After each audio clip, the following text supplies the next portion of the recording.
সর্বোপরি ভারত যদি দুষ্টামি করে, ভাই এখন তো তার কাটার পিলার আছে, পিলারটা খুলে ফেলবো, সব কটা স্বাধীন করে দিব। তার কাটা দিয়ে বাঙালি আটকাতে পারবেন না।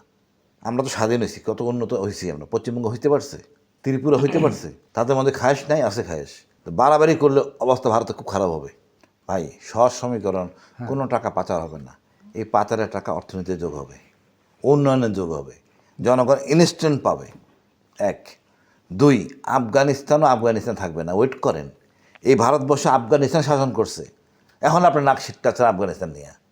বাবর, এই মোগল সম্রাট, এরা কি?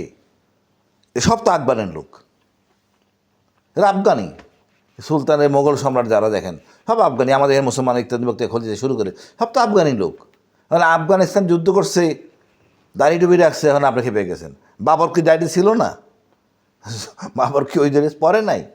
আসলে কাউকে ছোট করতে নাই। আপনি ব্যক্তি সংস্কার করেন, সৎ হন। ব্যক্তি যদি ভালো না হন, কোনো উন্নয়ন হবে না। আপনি দেখবেন সুন্দর উন্নয়ন হবে। মেয়েরা ইউনিভার্সিটি টিচার হবে। ওনার মেয়ে জামাত আমিরের মেয়ে তো ডাক্তার, ওয়াইফ ডাক্তার। ভাই আপনি কি বলতে চাচ্ছেন? আফগানিস্তান হবে? এ বাটপাড়ির কথাবার্তা না।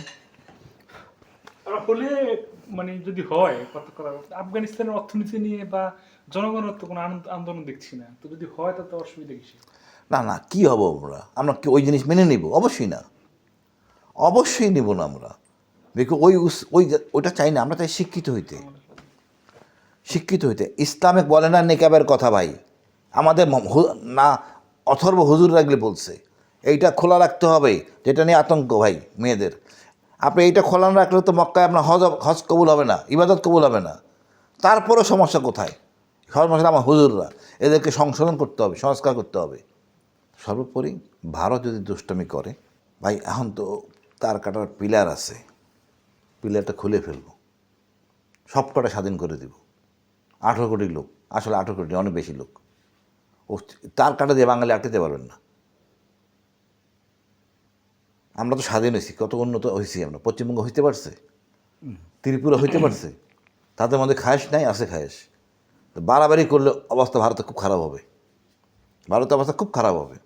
চাইছিলাম না ভারতের বিরুদ্ধে বলতে হবে এই নির্বাচনের সময়, বাট ভারত মনে করে, আমরা মনে রাখবেন এক জাতির এক দেশ, এটা কত শক্তিশালী ভাবতে পারবেন না। ভারতে কত জাতি, 29টা হুশ নাই ওদের কথাবার্তা, খাওয়া দাওয়া থেকে। আমরা এক জাতির দেশ, সবাই আমরা নামাজ পড়ি, কম বেশি নামাজ পড়ি, বাট কাউকে ঘৃণা করি না। ওই সুশীলটা পলাবে। তবে আমরা সবাই একটু সচেতন নাগরিক হই। যেমন 64-63টা জেলায় বোম ফুটাইছে, এটা সম্পূর্ণ ভারত। এক্সপ্লোসিভটা ভারতের ছিল, এক্সপ্লোসিভগুলি ভারতের ছিল। আমরা সতর্ক থাকব। আমাদের এই সমস্যা হলো আমাদের অ্যাডমিনিস্ট্রেশনগুলি ধর্মীয় নেতাদেরকে মনিটর করে না। মনিটর করলে তারা আবল তাবল কথা না বলে, এবং আবল তাবল কথা বলে অশিক্ষিত লোকদের বোঝানো যায়। এইটাই হয় আমাদের ভুল।